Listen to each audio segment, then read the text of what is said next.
प्रधानं सर्वधर्माणां येनं जयतु शासनम्। मैं नमो तीर्थनायको, नमो ओंकार वाणी को, नमो उन कुंद प्रभु को जिन्होंने ओंकार धारण की। अहो उपकार जिनवर का, कुंद का दिव्य वाणी का, जिन कुंद ध्वनि दाता उन कहान स्वामी का। नमः समय साराय स्वानुभूत्या चकासते, चित स्वभावाय भावाय सर्वभावांतरच्छिदि।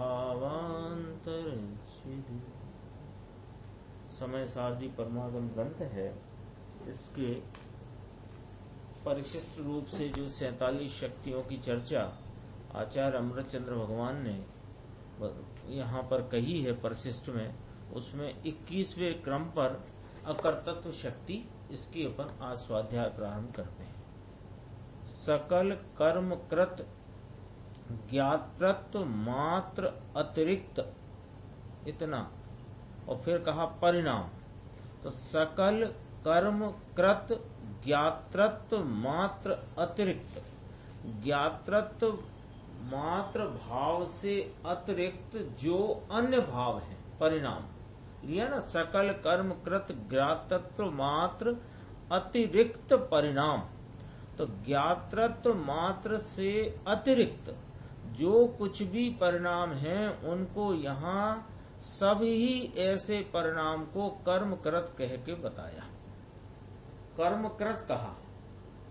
और ऐसे परिणाम के करण नाम साधन से उपरम रूप, यानी उनके साधन के अभाव रूप, साधन से रहित रूप आत्मिका अकर्तृत्व शक्ति, समस्त कर्मों के द्वारा किए गए ज्ञातृत्व मात्र से भिन्न जो परिणाम, उन परिणामों के करण के उपरम स्वरूप, यानी उन परिणामों को करने की निवृत्ति स्वरूप अकर्तृत्व शक्ति। ऐसे अपन दोबारा से देखो कि यहाँ क्या कहा, ज्ञातृत्व मात्र से भिन्न जो परिणाम, इसे पहली लाइन कर लो। ज्ञातृत्व मात्र से भिन्न जो परिणाम, ज्ञातृत्व माने जानना जानना जानना जानना। तो जानन स्वरूप आत्मा के जानने के अतिरिक्त होने वाले अन्य गुणों के नहीं, जानने के अतिरिक्त कहा तो विभाव रूप परिणाम कहा। जैसे आता है ना, ज्ञान मात्र क्यों कहा, तो ज्ञान मात्र कहा तो अन्य गुणों का निषेध नहीं किया, ज्ञान मात्र कह के विभाव का निषेध किया, परद्रव्य का निषेध किया, विभाव का निषेध किया। यहाँ कहते हैं कि ज्ञातृत्व मात्र से भिन्न जो परिणाम पर्याय में घटित हो रहे हैं, वे सकल कर्म से कृत हैं, कर्म के द्वारा किए गए हैं। ऐसा निमित्त पर से कथन करके अपने को उन परिणामों की पहचान कराई, यानी रागादि परिणाम, मोह राग देश के परिणाम जो कि ज्ञातृत्व मात्र से भिन्न हैं, उन परिणामों के करने की निवृत्ति स्वरूप, उसका नाम है अकर्तृत्व शक्ति। जिस शक्ति से आत्मा ज्ञातृत्व के अतिरिक्त कर्मों से किए गए परिणामों का कर्ता नहीं होता, ऐसी अकर्तृत्व नामक एक शक्ति आत्मा में। ये चर्चा आती है ना गुरुदेव की अनेक स्थानों पर, रोज ही लगभग यह व्याख्या के दौरान चर्चा आती है कि यह आत्मा में कोई ऐसी शक्ति नहीं, कोई ऐसा गुण स्वभाव नहीं जो राग को करे, मोह को करे। ऐसा कोई भाव स्वभाव इस आत्मा में है नहीं। ये बात कहाँ से आती है कि यहाँ से आती है। अकर्तृत्व शक्ति बताई ना आचार्य भगवान ने, कोई गुरुदेव ने मन से कोई बात नहीं करी है। जितनी बात कही उन्होंने इस वस्तु स्वरूप के संबंध में, वस्तु स्वरूप की प्राप्ति के मार्ग और रीति विधि के संबंध में जितनी चर्चा करी है, सारी चर्चा सर्वज्ञ भगवान द्वारा कथित आचार्यों द्वारा प्रणीत वही चर्चा की। तो अकर्तत्व शक्ति क्या कह रही है कि ये जो आत्मा की परिणति में होते हुए मोह राग देश के विकारी विभाव रूप परिणाम है, पर्याय में होते हुए हैं, उन परिणामों को करने की शक्ति से उपरम रूप है ये आत्मा। उन परिणामों के करने की से निवृत्त स्वरूप है ये आत्मा। कब? कित्रकाल। अकर्तत्व शक्ति कहाँ कहाँ विराजमान है कि द्रव्य में, गुण में और पर्याय में। त्रिकाल यह अकर्तत्व स्वरूप है। आगे चर्चा आएगी, लगभग 42वीं शक्ति है, हाँ 42वीं शक्ति है, उसमें कहेंगे कर्तत्व शक्ति आत्मा की। यहाँ कहा अकर्तत्व शक्ति, तो दो शक्ति कैसी? अकर्तत्व शक्ति भी कहा, उधर आगे चल करके आपने कर्तत्व शक्ति भी कहा। वहां अपने परिणाम को अपने कारक स्वरूप होकर के, परिणमित होकर के करता है। तो वह कर्ता, कर्म, करण, संप्रदान, अपादान, अधिकरण 6 कारक शक्ति आत्मा की अपनी है। वहां कर्तत्व शक्ति ली और यहाँ पर अकर्तत्व शक्ति ली। इसके है स्वभाव विभाव को करने के उपरम रूप है। यहाँ इसलिए आचार्य परमात्मा ने सबसे पहले सकल कर्म कृत कह करके उन परिणामों की पहचान कराई। कौन से? कि मोह राग देश के विभाव रूप परिणाम, जिनमें कर्मों का निमित्त है। तो कर्मकृत कहा, निमित्त पर से कथन करके परिणाम आत्मा का, पर उसकी पहचान कराई कि आत्मा का परिणाम तो है मोह राग देश, लेकिन इसके कर्तत्व रूप भाव से यह निवृत्त स्वरूप है। ऐसी अकर्तत्व शक्ति, जिस शक्ति से आत्मा ज्ञातृत्व के अतिरिक्त कर्मों से किए गए परिणामों का कर्ता नहीं होता, ऐसी अकर्तत्व नामक एक शक्ति आत्मा में है। इसमें जो एक विशेष आता है, व्याख्यान का मुख्य बिंदु वह आया, देखो। हे भाई, विकार रहित तेरे ज्ञायक स्वभाव को प्रसिद्ध करके संत कहते हैं कि तू घबरा मत। ये इस शक्ति से क्या कथन किया आचार्य भगवंतों ने कि विकार रहित तेरा ज्ञायक स्वभाव त्रिकाल विद्यमान हाजरा हुजूर विराजमान है, उसकी यहाँ प्रसिद्धि करते हैं और तेरे से कहते हैं कि भाई तू घबरा मत। तेरे स्वभाव की महिमा सुनकर तू प्रसन्न हो जा। प्रसन्न हो जा यानी उस स्वभाव की महिमा सुनकर, महिमा जानकर, महिमा लाकर, उसकी अनुसरण में आकर तू प्रसन्न हो जा। नाम अतीन्द्रिय आनंद का पान कर और ये रागादि विभाव की वृत्ति को टाल दो, छोड़ दो। सिद्ध भगवान में जो नहीं वह तेरे स्वरूप में भी नहीं, मूल सिद्धांत है। उनको सिद्ध कहते ही इसीलिए हैं। क्यों कहते हैं उनको सिद्ध? सिद्ध कहते ही इसीलिए हैं कि जैसा निखालिस त्रिकाल आत्मा का स्वरूप है, कैसा कि सब संयोगों से रहित, सर्व अपवित्रता मलिनता से रहित, परम पूर्ण बेहद स्वभाव सामर्थ्य रूप महापवित्र वस्तु है कैसी? त्रिकाल। उसको उन्होंने पर्याय में सिद्ध किया है। तो जैसा सिद्ध भगवान में कहते, सिद्ध भगवान में जो नहीं वह तेरे स्वरूप में। सिद्ध भगवान में राग है कि नहीं, मोह है कि नहीं, विकार कोई है नहीं, तो तेरे स्वरूप में भी विकार नहीं। अरे विकार तेरे स्वरूप में भी नहीं और तेरे स्वरूप में ऐसा कोई भाव नहीं कि विकार करे। क्योंकि यदि विकार करने का गुण आत्मा में होता तो सिद्ध भगवंतों के भी अभिविकार का परिणमन होता। देखो, और सिद्ध भगवान में जो है वह तेरे स्वरूप में है, ऐसा जानकर, ऐसा निर्णय करके विकार के कर्तत्व से विराम पाकर शांत हो। तो विकार के कर्तत्व से कैसे छूटे? तो कहा कि तेरे में कोई ऐसी शक्ति स्वभाव ही नहीं जो विकार को करे। ऐसे अपने स्वरूप को जानकर, ऐसे अकर्तत्व स्वरूप आत्मा का आश्रय लेने से विकार का कर्तत्व टल जाता है, विकार टल जाता है और अपने अकर्तत्व शक्ति स्वरूप चिन्ह मूर्त अपने ज्ञानानंद भगवान की प्राप्ति होती है। देखो यहाँ से वर्णन करते हैं, समस्त कर्म से किए गए और ज्ञातृत्व मात्र से पृथक जो परिणाम और उन परिणामों के करण के उपरम स्वरूप ऐसी अकर्तत्व शक्ति। 4 छोटे छोटे वाक्यों में पूरी बात कही ना। अपन ने संस्कृत का पढ़ा था तो वह तो एक ही शब्द बहुत लंबा था, सकल कर्म कृत ज्ञातृत्व मात्र अतिरिक्त परिणाम करण उपरम आत्मिका, एक शब्द। इसमें इसके टुकड़े किए हिंदी करके देखो, और ये अपने ख्याल में बैठ गया तो पूरा अपना कर्तव्य शक्ति का स्वरूप अपने या ख्याल में रहेगा। देखो पहले क्या किया कि पहले निमित्त की तरफ से कथन करके उन परिणामों को पहचान कराने के लिए 2 बातें कही कि समस्त कर्म से किए गए और वे कैसे हैं कि ज्ञातृत्व मात्र से पृथक हैं।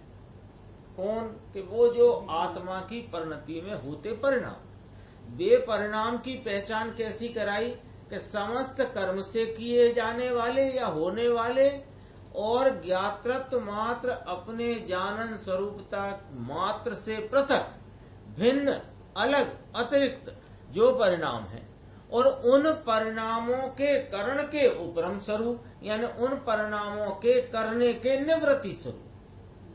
वह क्या है कि आत्मा की एक ऐसी अकर्तत्व शक्ति है। ज्ञान को अंतर्मुख करके आत्मा का अनुभव करते हुए उसमें यानी अनुभव में इस शक्ति का परिणमन भी साथ ही वर्तता है।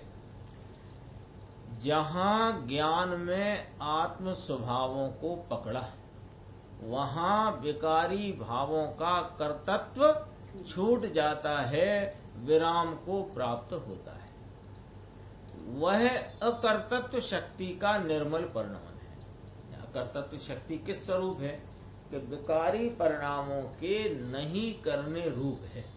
ऐसे सरल में अपन इसी बात को कहें कि परिणति में होने वाले मोह राग देश विकारी परिणामों के नहीं करने स्वरूप है जो शक्ति, उसका नाम अकर्तत्व शक्ति।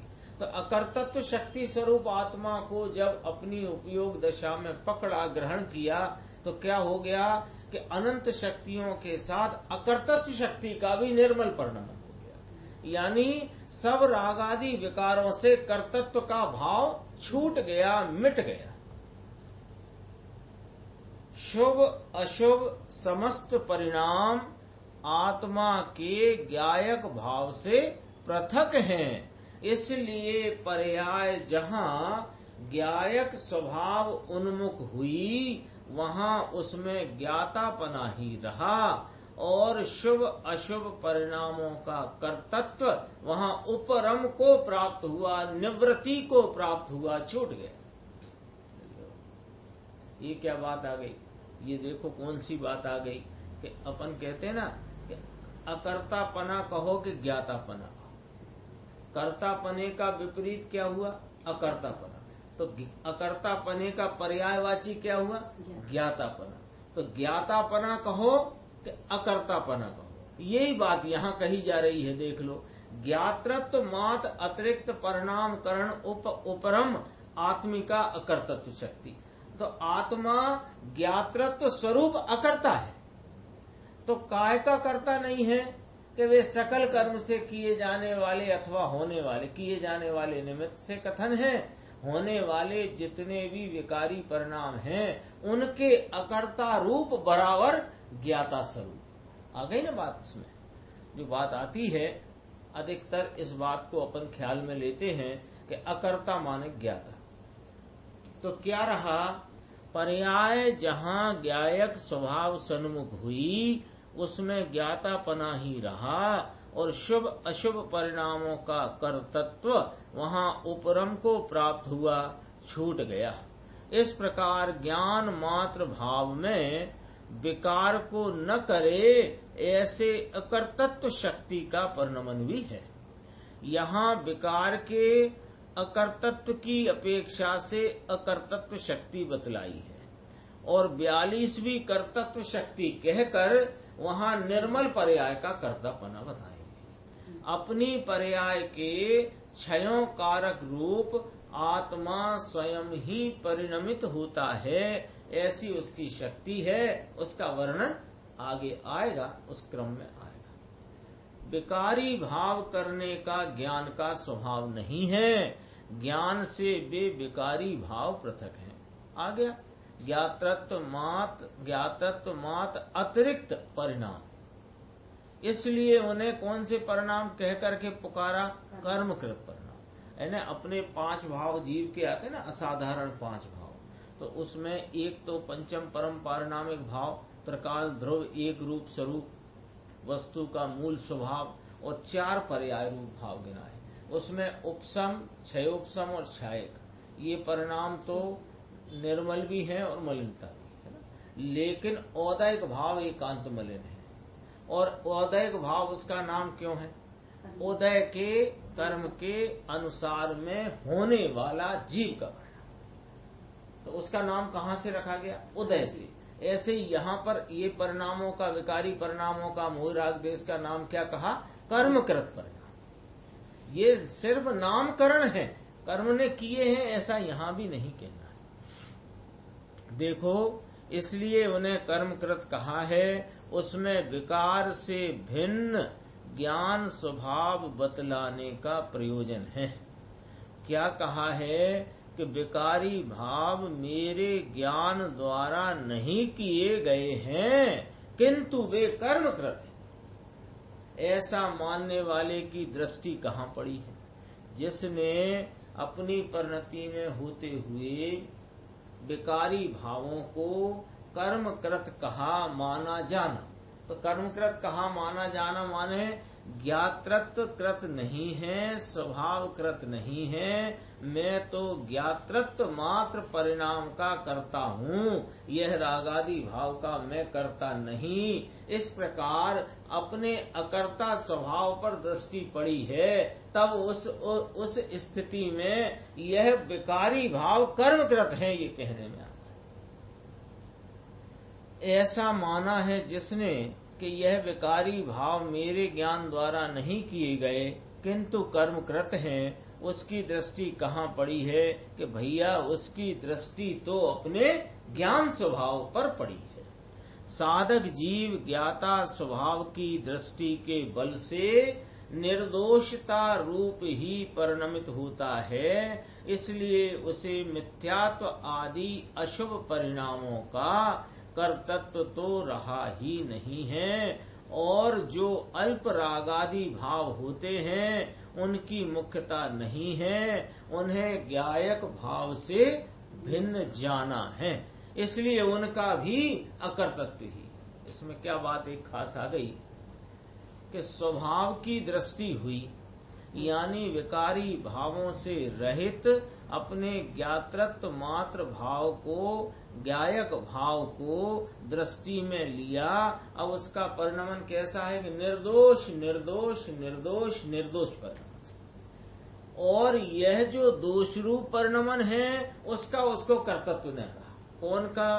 कि मिथ्यात्व आदि अशुभ परिणामों का। लिखा है कि नहीं लिखा? मिथ्यात्व आदि अशुभ परिणामों का कर्तृत्व तो रहा ही नहीं है। ले अशुभ परिणामों में सिर्फ पाप परिणाम लेना, दोनों आ गए। मिथ्यात्व जब साथ में कहा तो इसलिए अशुभ कहा, मिथ्यात्व साथ में कहा ना, और मिथ्यात्व के साथ रहने वाले शुभ भी अशुभ और अशुभ भी अशुभ, तो मोह राग देश सबका सब अशुभ में डाला। इनका कर्तृत्व नहीं रहा। अल्प रागादि भाव होते हैं, उनकी मुख्यता नहीं है, उन्हें ज्ञायक भाव से भिन्न जाना है, इसलिए उनका भी अकर्तत्व ही है। इस प्रकार विकारी भावों को कर्मकृत कहा है। ऐसा अकर्तत्व समझने वाला साधक जीव पर्याय में भी अकर्ता रूप परिणमित हुआ, उसकी ये बात है। पर्याय में अकर्ता परिणमित हुआ का अर्थ क्या है कि देखो कहाँ से मिलाना है कि द्रव्य स्वभाव तो त्रिकाल रागादि परिणाम के अकर्ता स्वरूप ही है, और सिद्ध भगवान जो हैं वे पर्याय में भी संपूर्ण अकर्ता स्वरूप है। और सिद्ध समान अपने स्वभाव को जिसने दृष्टि में लिया, उसके पर्याय में भी अकर्तत्व का अंश प्रकट हो गया। परंतु जो जीव विकार से भिन्न ऐसे ज्ञायक स्वभाव की दृष्टि तो नहीं करता, विकार से लाभ मानकर उसका कर्तत्व नहीं छोड़ता, ज्यों का त्यों मिथ्यात्व सेवन करता रहता है और कहता है विकार तो कर्म का कार्य है। देखो ऐसा शास्त्रों में कहा है। तो वह जीव देखो कितना इस पे दोष लगता है, बहुत गंभीर कहा। क्या करता है, बहुत बड़े बड़े विद्वानों ने भी कहा इस बात को, जाना माना, कहीं ना कहीं चूक रहे ना। तो चूक में क्या चूक हो गई कि विकार से भिन्न अपने ज्ञायक भगवान अकर्ता स्वभाव की तो दृष्टि करी नहीं, और विकार से लाभ मानता है और उसका कर्तत्व छोड़ता नहीं है। क्योंकि लाभ मानेगा तो एकत्व भी नहीं छूटा, कर्तत्व भी नहीं छूटा और कर्तव्य भी नहीं छूटा। तो क्या करता रहता है कि ज्यों का त्यों माने जैसा अनादि से मिथ्यात्व विपरीत मान्यता चली आई उसका ही सेवन करता है, और कहता यूं है कि विकार तो कर्म का कार्य है। ऐसा शास्त्रों में लिखा है। देखो भैया ये औदायिक भाव है, ये तो कर्म का किया हुआ है, हम क्या करें, हमारे बस का नहीं है, हमारे बस की बात तो है नहीं। इस प्रकार शास्त्र का नाम ले ले करके मात्र अपनी स्वच्छंदता का ही पोषण करता है। लो साहब क्या शब्द डाला है गुरुदेव श्री ने, स्वच्छंदता। ये मिथ्या दृष्टि राग में लाभ मानने वाला, राग की वृत्ति में कहीं ना कहीं हित है, इस प्रकार की मान्यता में पड़ा हुआ ये क्या गड़बड़ कर रहा है कि ये गड़बड़ कर रहा है कि देखो भाई इन शुभ क्रियाओं से शुभ परिणामों से लाभ होगा, अन्यथा इन शुभ परिणामों को छोड़ दोगे तो तुम स्वच्छंद हो जाओगे। वे कहते हैं यह स्वच्छंदता वाला शब्द ज्ञानी के लिए लागू किया गया है। जो आती है ना चर्चा चरणानी योग में आती है कि यदि शुभ परिणामों को भी छोड़ दोगे तो स्वच्छंद हो जाओगे। कैसे कि वह जो चौथे गुण स्थान वाले ज्ञानी अवृत्ति सम्यक दृष्टि हैं, वे यदि शुभ परिणाम उनकी भूमिका के होते और वे परिणाम भी छूट गए और वे छूट करके अशुभ परिणाम में मजा बुद्धि खड़ी हो गई, तो वहां पर क्या हुआ कि स्वच्छंदता का सेवन हो गया। स्वच्छंदता का सेवन हो गया तो ये सारी चर्चा वहां लगती है। अज्ञानी के तो विपरीत मान्यता रूप स्वच्छंदता चल ही रही है। क्यों कि भगवान की आज्ञा को नहीं मानना और अपनी अपनी तानना, ये क्या है, स्वच्छंदता है। तो जीव शास्त्र का नाम लेकर मात्र अपने स्वच्छंद का ही पोषण करता है। आत्मा की अकर्तत्व शक्ति उसकी प्रतीति में आई ही नहीं है, क्योंकि अकर्तत्व शक्ति को स्वीकार कर ले तो पर्याय में मिथ्यात्व आदि का कर्तत्व रहेगा ही नहीं, अर्थात उसके मिथ्यात्व आदि भाव उपशम को प्राप्त होंगे। आत्मा में अकर्तत्व स्वभाव तो अनादि अनंत है। अब देखो जो हर शक्ति के वर्णन में जो शैली चलती है वही शैली यहाँ ली कि ये अकर्तत्व शक्ति कहाँ है, द्रव्य में, गुण में और पर्याय में लागू पड़ती है। इस प्रकार की चर्चा यहाँ भी लेते हैं। आत्मा में अकर्तत्व स्वभाव तो अनादि अनंत है वह सदैव विकार से उपरम स्वरूप ही है। कौन? यह आत्मा। कैसा? अकर्तत्व का मतलब क्या हुआ कि विकार रूप परिणाम से निवृत्त स्वरूप ही है। उस स्वरूप की अपेक्षा से आत्मा विकार का कर्ता है ही नहीं। पहले ये बात स्थापित करो। देखो, परिणति में विकार है, यह जाना, ठीक है। अब यह विकार पर द्रव्य ने कराया नहीं है, यह जाना। जाना माने निर्णय किया। क्या क्या क्या निर्णय आया कि परिणति में मोह राग देश रूपी विकार है। एक बात समझी। फिर ये विकार आया कहाँ से? कि पर द्रव्यों से नहीं आया। कर्म के उदय ने, पर द्रव्य संयोगों ने यह विकार कराया नहीं है। तो विकार क्या स्वभाव करता है कि नहीं? स्वभाव को भी निर्णय में लो, समझो। क्या? कि यह स्वभाव तो अनादि अनंत विकार के करने के निवृत्ति स्वरूप है। तो यह आत्मा वस्तु स्वभाव जो स्थायी भाव, वह तो विकारों के करने से निवृत्त स्वरूप है। और परिणति में विकार है, और विकार पर द्रव्य ने कराया नहीं, कर्म के उदय ने कराया नहीं। सो यह विकार स्वयं उस समय की योग्यता से जीव की परिणति में उपजा है, स्वभाव में नहीं। तो जब ऐसे स्वभाव को नक्की किया और ऐसे अकर्तत्व स्वभाव का स्वीकार किया, तो उसकी परिणति में मिथ्यात्व आदि का, पाप आदि का, पुण्य का, शुभ का, अशुभ का अकर्तत्व भाव प्रकट हो जाता है। देखो, जिसने ऐसे स्वभाव को स्वीकार किया, उसे पर्याय में भी मिथ्यात्व आदि का अकर्तत्व हो जाता है। मिथ्यात्व भाव होता है और उसका अकर्ता ऐसे नहीं, लेकिन मिथ्यात्व भाव फिर उसे होता ही नहीं। और अस्थिरता का जो अल्प राग रह गया है, रहता है, उसका श्रद्धा में स्वीकार नहीं है। श्रद्धा में स्वीकार नहीं है माने वह आप रूप, मेरे रूप, अपने रूप स्वीकार नहीं है, इसलिए उसका भी वह अकर्ता है। मिथ्यात्व तो चला गया सो अकर्ता है, और राग आदि अल्प बाकी हैं, लेकिन वह मैं और मेरा स्वभाव नहीं, ऐसे अपने स्वभाव की वास्तविकता की स्वीकारता में जो अल्प राग है उसका भी अकर्ता है।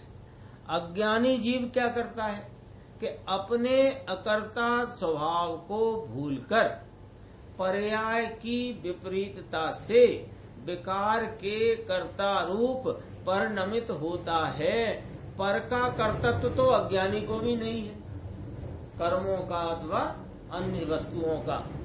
पर से तो आत्मा अत्यंत भिन्न है, इसलिए उसका तो कर्तत्व है ही नहीं। इसलिए यहाँ पर के अकर्तत्व की बात नहीं ली है। पर के अकर्तत्व की बात नहीं ली यहाँ पर अकर्तत्व शक्ति में। पर का अकर्तापना तो है ही है, वह उसके द्रव गुण पर्याय, उसका द्रव क्षेत्र काल भाव, वह स्वाधीन वस्तु न्यारी, ये स्वाधीन वस्तु है। लेकिन ये तो पर्याय में होते हुए मोह राग देश रूपी विकारी भावों का कर्तत्व जीव को नहीं, ये वाली बात यहाँ बताई गई है। किंतु अज्ञान दशा में विकार का कर्तत्व है, इसलिए ज्ञायक स्वभाव बतलाकर आचार्य देव उसे विकार का अकर्तत्व समझाते हैं। ये भी एक कोई अद्भुत शैली से यहाँ पर जीव के परिणाम में होने वाली जो मोह राग देश का विकारी भाव है, उसका अज्ञानी को कर्तत्व सिद्ध करते हैं और ज्ञानी को अकर्तत्व सिद्ध करते हैं। ऐसा ही है ना। तो जीव दो प्रकार हो गए कि ये बात ऐसी सिर्फ इतनी सी है कि ज्ञानी हो के अज्ञानी हो। रागादि भावों का परिणमन तो दोनों की पर्याय में ही है, कहीं बाहर नहीं होता है।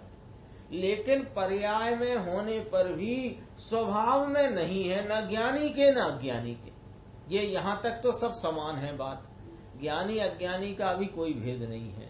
जो जीव हैं जितने जगत भर में, वे सब राग के अकर्तत्व स्वरूप है, और परिणति में राग है वह जीव की ही परिणाम परिणमन दशा में है। तो चाहे ज्ञानी हो कि अज्ञानी हो, ज्ञानी के अल्प राग है, अज्ञानी के अधिक राग है, मोह सहित का राग है, मिथ्या सहित का। लेकिन राग रूप विकार तो दोनों को है। लेकिन जिसने अपने विकार रहित वीतराग स्वभाव की दृष्टि करी है, उसके राग का कर्तृत्व छूट गया है। और जिसने अपने निर्विकारी विकार रहित वीतरागी स्वभाव को स्वीकार नहीं किया है, तो इसने क्या स्वीकार किया, ये प्रश्न रह गया। इसने राग रूपता को ही आप स्वीकार किया है, इसलिए इसके राग का कर्तृत्व बना हुआ है। अज्ञान दशा में विकार का कर्तृत्व है, इसलिए ज्ञायक स्वभाव बतलाकर आचार्य देव उसे विकार का अकर्तृत्व समझाते हैं कि भाई तेरा आत्मा ज्ञायक स्वभाव से परिपूर्ण है, वह कोई विकार से परिपूर्ण नहीं। विकार तो उस ज्ञायक स्वभाव वस्तु से बाहर है, इसलिए तेरा स्वभाव विकार के अकर्ता रूप है, ऐसा तू समझ। और ऐसा जो समझ लेगा, यानी जो ऐसी अकर्ता शक्ति को समझ ले, वह विकार का कर्ता क्यों होगा? वह क्षणिक विकार को ही आत्मा क्यों मानेगा? विकार से छूटकर उसकी पर्याय शुद्ध ज्ञायक स्वभाव उन्मुख हो जाती है। अहो, ज्ञायक स्वभाव उन्मुख होने से ज्ञाता परिणाम हो गए, वह इस शक्ति की पहचान का फल है। देखो, धर्मी स्वभाव दृष्टि में रहने से ज्ञाता रूप परिणमित होते हैं। अल्प विकार रहा है, उसके भी ज्ञाता रूप परिणमित होते हैं, कर्ता रूप परिणमित नहीं होते। इसलिए उस विकार को टालने की आकुलता भी उन्हें नहीं है। बोलो कितनी बात, 2.5 लाइन में ज्ञानी का नक्शा आया ना। क्या नक्शा आया कि वर्तमान में दशा अवस्था हालत में अल्प विकार रूप परिणमन है, लेकिन स्वभाव विकार से एकदम खाली, किंचित जिसमें विकार का अंश है ही नहीं। ऐसे निर्विकारी स्वभाव की दृष्टि में बरतने वाले ज्ञानी को ज्ञाता रूप परिणमन है, और ज्ञाता रूप परिणमन वाले ज्ञानी के अल्प विकार है, वह उसके कर्ता रूप परिणमित नहीं होता, अपितु अपने ज्ञाता स्वभाव की दृष्टि के धारा में उस परिणमन वर्तन में वर्तते हुए राग आदि का भी ज्ञाता रहता है कि नहीं? तो राग आदि का ज्ञाता रहता है किस प्रकार कि जैसे ऐसे समझ लो, ऑस्ट्रेलिया के जंगल में आग लगती है, वहां बहुत लगती है। तो लगती है तो आप क्या रहते हो? ज्ञाता रहते हो। वो बुझा दूं, बुझ जाऊं, कदाचित ऐसा विकल्प आए भी, लेकिन मैं बुझा सकता हूं, ये तो विकल्प नहीं आता है कभी। ऐसे ही ज्ञानी जीव की परिणति में जो शुभ अशुभ भाव उसकी भूमिका अनुसार के जो कषाय अभी उदय रूप हैं, उनके प्रमाण में वे परिणाम होते हैं, और होते हुए परिणाम का कर्तृत्व तो इसके छूट गया है, क्योंकि वह तो अपने ज्ञाता स्वभाव की दृष्टि की धारा में वर्तता है।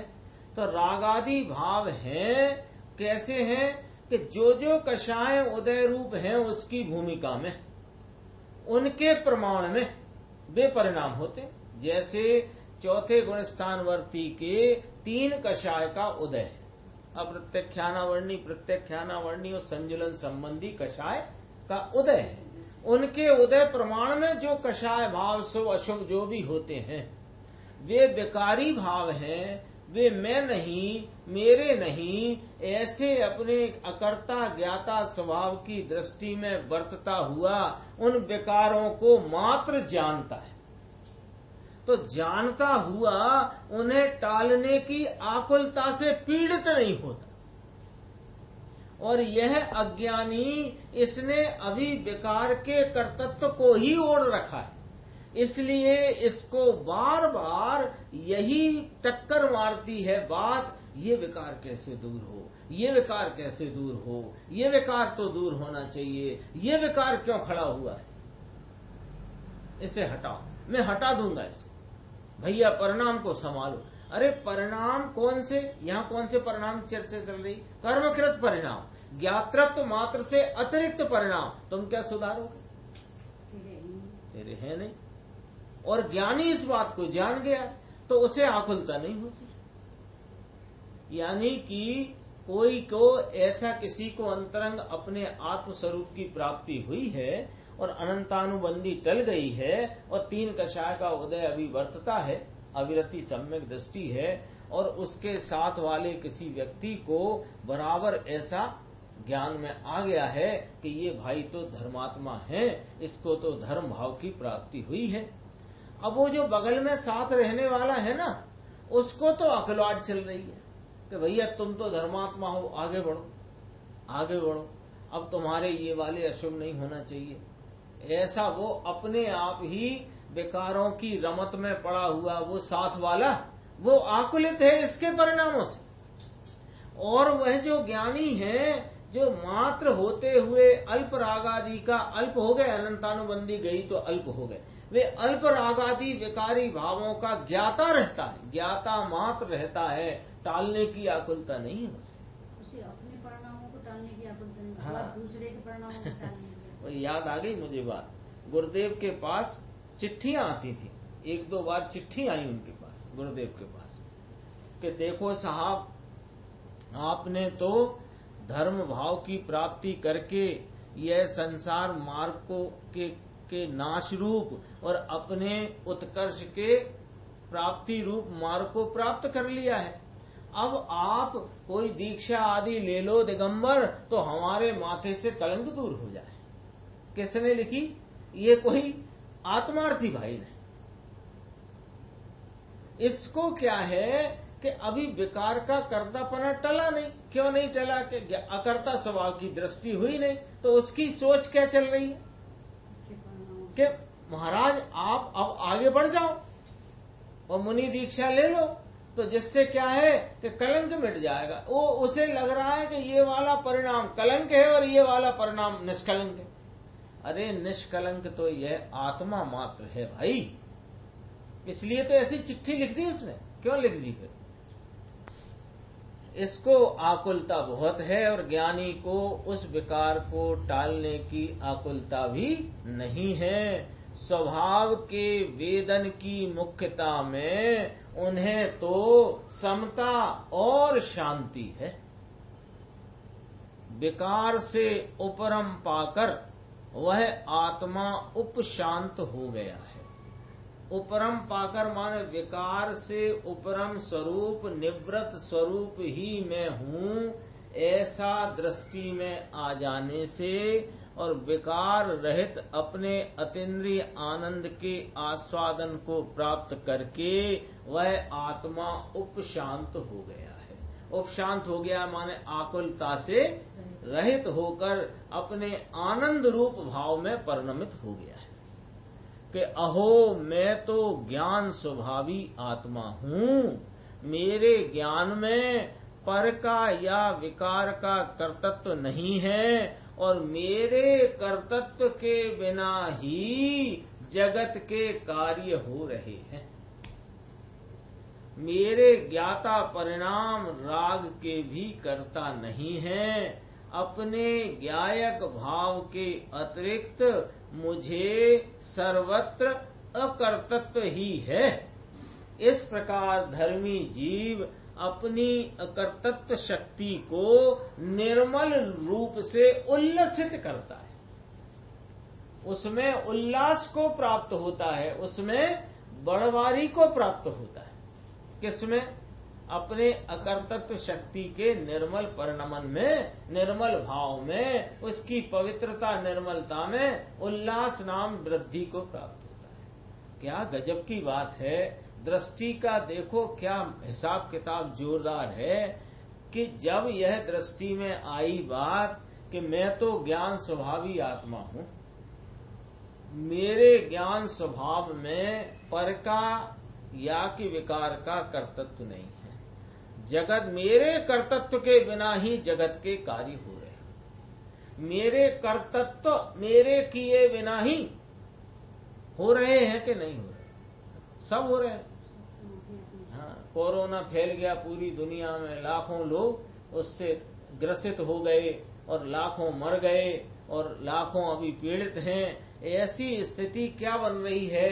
अरे ज्ञानी जीव धर्मात्मा तो इन सबको जानता हुआ भी उनके प्रति कर्तत्व के भाव से ग्रसित नहीं होता है। अज्ञानी हैरान रहता है। वे कहते हैं ज्ञानी मेरे ज्ञाता परिणाम राग के भी करता नहीं है। मैं तो कौन सा हूँ? इसमें आ गया है ज्ञायक मात्र अतिरिक्त शब्द आया था, देखो उसमें आया था ना, ज्ञायक ज्ञातृत्व मात्र अतिरिक्त परिणाम। ज्ञातृत्व मात्र परिणाम मुझ रूप है और उससे अतिरिक्त जो विकारी भाव है मोह राग देश, और जो राग देश है मोह भी चला गया हो तो कहते हैं कि वह भी मुझे अपने ज्ञाता परिणाम के जो हैं वे राग के करता नहीं। अपने ज्ञायक भाव के अतिरिक्त मुझे सर्वत्र सर्वत्र सर्वत्र में सर्वदा भी ले लो। सर्वदा माने काल सूचना वाला और सर्वत्र माने क्षेत्र सूचना वाला। इस प्रकार धर्मी जीव अपनी अकर्तत्व शक्ति को निर्मल रूप से उल्लसित करता है। ज्ञायक स्वभावी आत्मा की अकर्तत्व शक्ति ऐसी है कि उसका स्वभाव कभी भी राग के कर्ता रूप परिणमित नहीं होता। किसकी बात आई? ज्ञायक स्वभाव की बात आई, ज्ञानी अज्ञानी की बात नहीं। स्वभाव ये इसका स्वभाव ही है। निगोद में अनादि से पड़ा हुआ अनंत अज्ञान कहने में आता है ना, अज्ञान की या ज्ञान की हीनता के कारण, लेकिन वह जो उसके मोह राग देश का परिणमन है वह आत्मा की अकर्तत्व शक्ति के कारण उस आत्मा का भी स्वभाव नहीं कि वह राग के कर्ता रूप परिणमित हुए। तो इसमें क्या बात रखी? अज्ञानी ज्ञानी नहीं, ज्ञायक स्वभाव में ही ऐसा कोई भाव नहीं कि वह राग के कर्तापने रूप परिणमित हो। एक बात। और जो ऐसे स्वभाव की ओर ढली हुई पर्याय जो है वह भी राग के अकर्ता रूप परिणमित हो गई। और जिसकी पर्याय स्वभाव तरफ ढली नहीं है तो उसका क्या चल रहा है? वो उसकी पर्याय ढली नहीं है तो वह राग के कर्ता बना हुआ है। इस अपेक्षा से अज्ञानी को राग का कर्ता और ज्ञानी को राग का अकर्ता कहने में आया है। आ गई ना बात समझ में? यानी तीन चीजें हैं कि स्वभाव, दो चीज है, स्वभाव है और त्रिकाल रहने वाला और वर्तमान पर्याय है। स्वभाव तो कभी भी राग का करता नहीं, लेकिन ऐसे स्वभाव को जो पर्याय मानती है उसके पर्याय में भी राग का कर्तत्व मिट गया, और जो पर्याय ऐसे स्वभाव को अस्वीकार करती है उसके राग का कर्तत्व बना हुआ है। कहाँ? पर्याय, स्वभाव में नहीं। तो आत्मा के ऐसे स्वभाव को पहचाने बिना रागादि विकार का कर्तत्व दूर नहीं होता, अर्थात कि धर्म नहीं होता। लोग कहते हैं ना निवृत्ति लो, निवृत्ति लो, लेकिन निवृत्ति कहाँ से लेना है ये थोड़ा विचार में लो। निवृत्ति ले लो साहब, क्या निवृत्ति ले लो कि घर छोड़ दो, कुटुंब छोड़ दो, पत्नी पुत्र बच्चे आदि छोड़ दो, धंधा पानी छोड़ दो, निवृत्ति लो।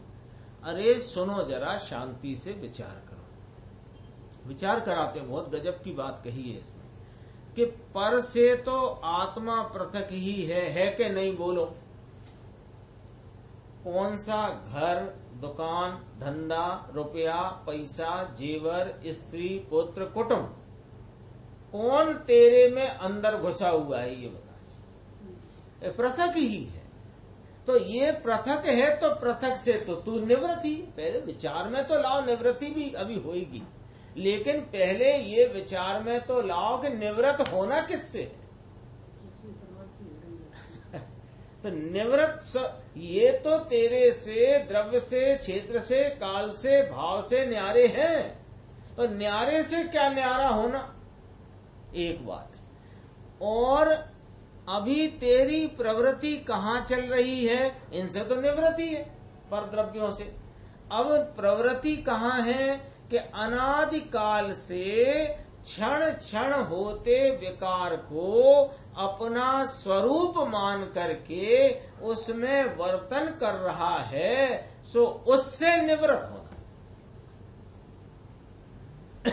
आती नहीं बात, निवृत्ति लो भैया, ये मनुष्य भाव मिला है, बहुत बालपने में, यौवनपने में गंवा दिया, कमाने खाने भोगने में, अब जरा निवृत्ति लो। ठीक बात है, आपकी बहुत अच्छा आपका सुझाव है, पर निवृत्ति किससे लेना और कब लेना, क्या लेना, निवृत्ति का मतलब क्या?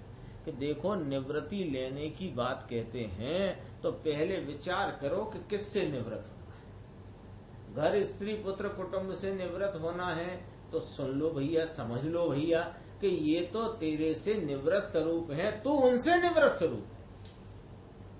अब रह गई बात अनादिकाल से पर्याय वर्तमान दशा हालत अवस्था में होता हुआ क्षण क्षण में जो विकार है उसको तूने अपना स्वरूप माना है, उसमें वर्तन कर रहा है, उससे निवृत्त होना। तो अब विचार करो कि उससे निवृत्ति कैसे होगी।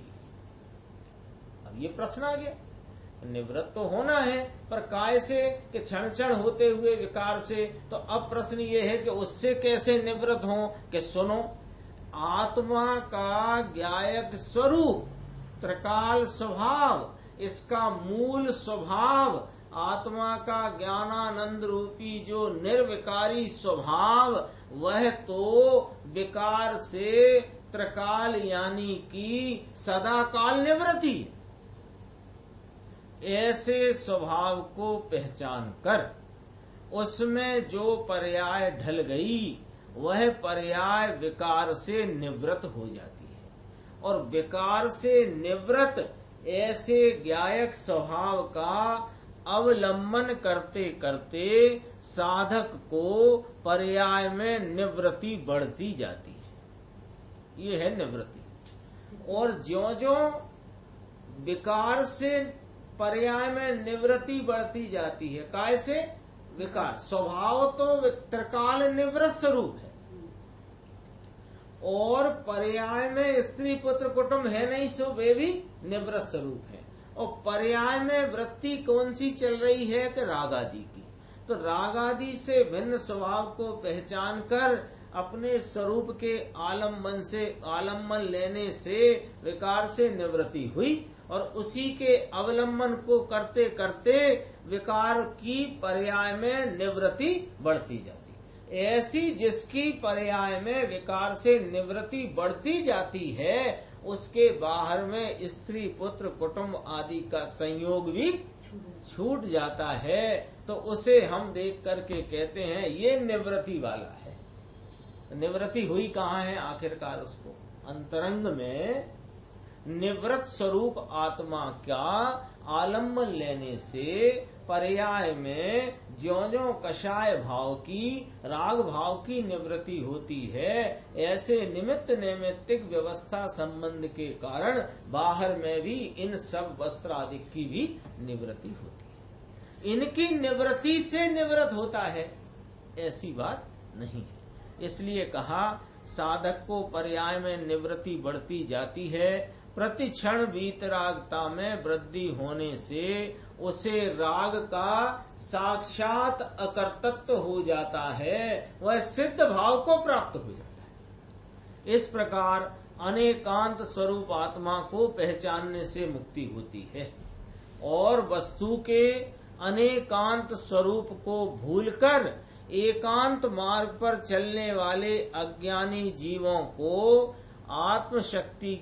आत्मशक्तियों की पहचान द्वारा अनेकांत में आत्म स्वरूप बतलाकर आचार्य भगवान ज्ञानी धर्मात्मा मोक्ष मार्ग में ले जाते हैं कि अरे जीव, तेरे आत्मा में ज्ञान की सहचारिणी अनंत शक्तियां एक साथ हैं। सहचारणी माने साथ में वर्तती हुई, चारणी है ना, तो वर्तती हुई अनंत शक्तियां एक साथ में हैं। तो अनंत शक्तियों से परिपूर्ण अपने ज्ञान मूर्ति आत्मा को श्रद्धा ज्ञान में ले तो पर्याय में अनंत शक्ति का निर्मल परिणमन होते होते मुक्ति होगी और विकार के साथ एकत्व की जो तेरी एकांत बुद्धि है वह छूट जाएगी। एक पैराग्राफ और लेते हैं, 2-3 मिनट हैं। देखो ये गंभीर भी है पैराग्राफ कि त्रिकाली चैतन्य स्वरूप आत्मा का स्वभाव ज्ञान दर्शन आनंद है, विकार करने का उसका स्वभाव नहीं। ये कौन सी शक्ति की चर्चा चलती है? अकर्तृत्व शक्ति। तो अकर्तृत्व शक्ति में क्या बताया जा रहा है कि यह जो कर्मकृत नाम लेकर के पहचान कराई, किसकी?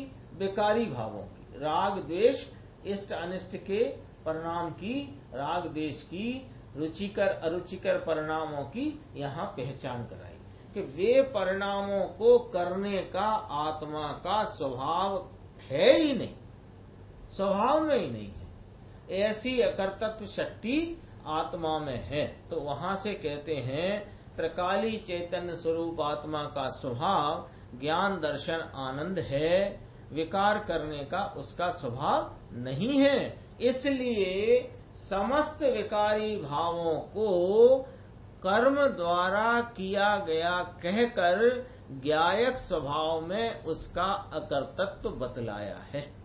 क्या कहना चाहते हैं कि विकारी भावों को कर्म के द्वारा किया गया कहा और तुमने उसको सर्वथा कर्म के द्वारा किया गया मान लिया तो भूल हो गई।